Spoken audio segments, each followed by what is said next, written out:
Good evening, students. Today we have another poem written and composed by Robert Frost, and the name of poem is Fire and Ice. It is a symbolic poem. Symbolic means two words are here, fire and ice, and fire and ice meant there is no worldly meaning of these words. Actually, these are symbols of something like fire means desire, ichha, will, greed, lalach, anger, krodh, and ice of course mean hate, cruelty, insensitivity, coldness. So, students, let's get started. The explanation in Hindi. First of all, I will read out the two stanzas written here, and let's get started with first stanza, first line. Some say the world will end in fire, some say in ice. From what I have tasted of desire, I hold with those who favor fire. So, students, as I have earlier said that fire means anger. जैसा कि मैंने पहले बताया आपको कि fire means होता है anger, grid.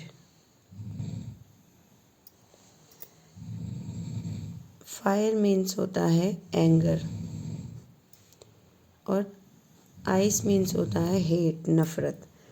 तो यहाँ पर स्टूडेंट्स पोएट सिंबल्स की बात करता है। वो फायर के शाब्दिक अर्थ की बात नहीं करता बल्कि साहित्यिक अर्थ की बात करता है। फायर का मतलब उसने बताया है कि एंगर, ग्रीड, लस्ट, जो कि ऐसी वर्ड्स हैं या ऐसी फीलिंग्स हैं जो हमें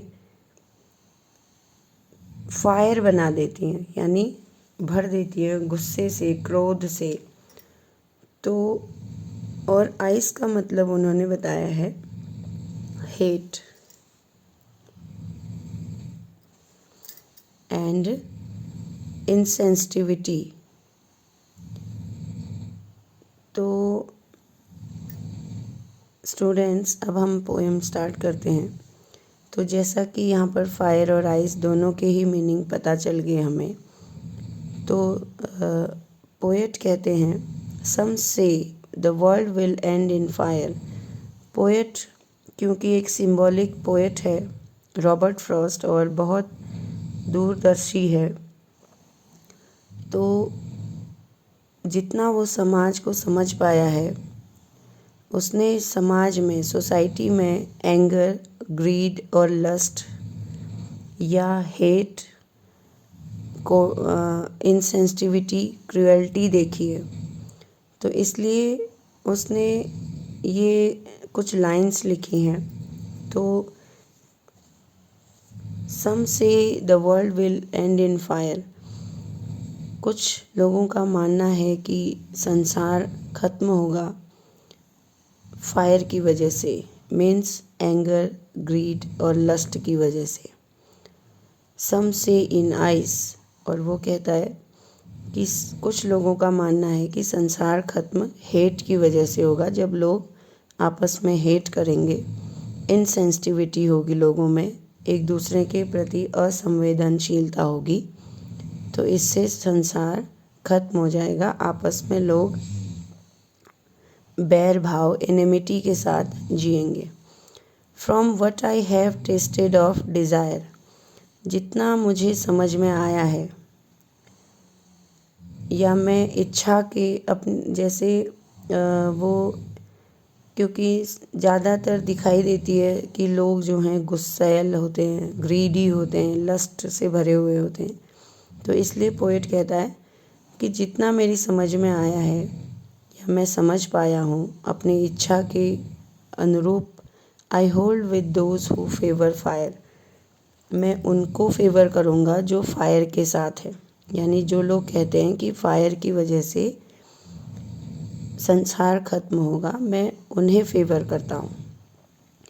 but if it had to perish twice, तो पेरिश मतलब होता है खत्म होना, और अगर संसार 2 बार खत्म हो, यानी कहा जाए कि एक बार तो फायर की वजह से हो जाएगा संसार खत्म, और दूसरा जो कारण होगा वो होगा हेट की वजह से। I think I know enough of hate, मैं जानता हूँ कि बहुत हेट जो लोगों के मन में भर जाएगी उसकी वजह से भी संसार खत्म हो जाएगा। To say that for destruction eyes, ये कहना कि आइस डिस्ट्रक्शन लेके आएगी, यानी हेट की वजह से भी विनाश हो सकता है, इज़ ऑल्सो ग्रेट, ये भी काफ़ी बड़ी बात है। एंड वुड सफाइस, और हेट होना, लोगों के मन में हेट होना ही काफ़ी है संसार को ख़त्म करने के लिए। तो स्टूडेंट्स, एक बार फिर से समअप मैं इसे कर देती हूँ। सम से the world will and in fire, कुछ लोगों का मानना है कि लस्ट, ग्रीड और एंगर की वजह से संसार एक दिन ख़त्म हो जाएगा। सम से इन आइस, कुछ कहते हैं कि आइस की वजह से ख़त्म होगा, यानी हेट की वजह से, इनसेंसिटिविटी की वजह से।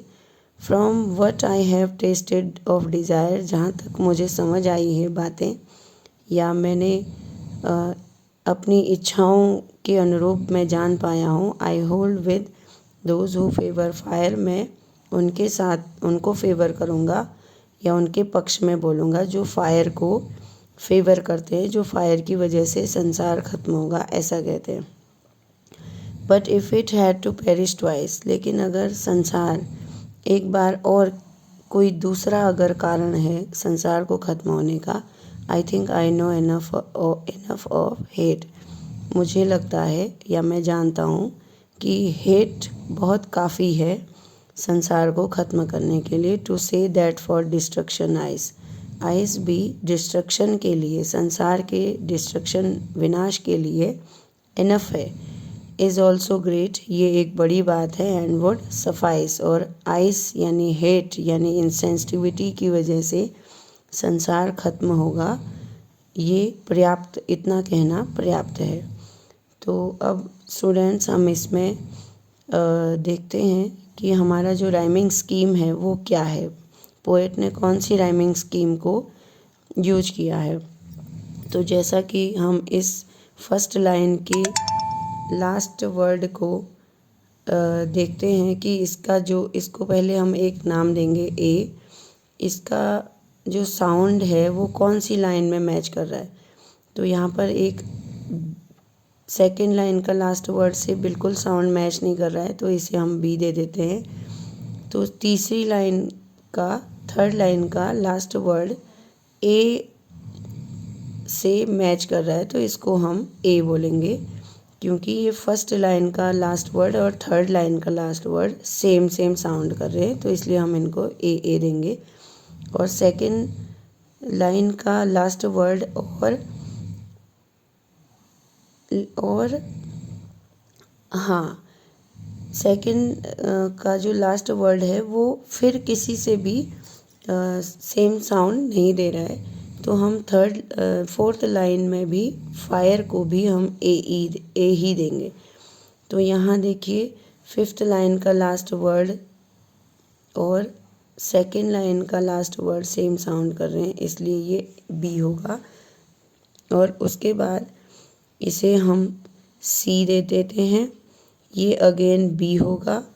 और ये सी होगा और ये बी होगा। तो इस तरह से हमारी राइमिंग स्कीम होगी ए ए ए, बी बी बी,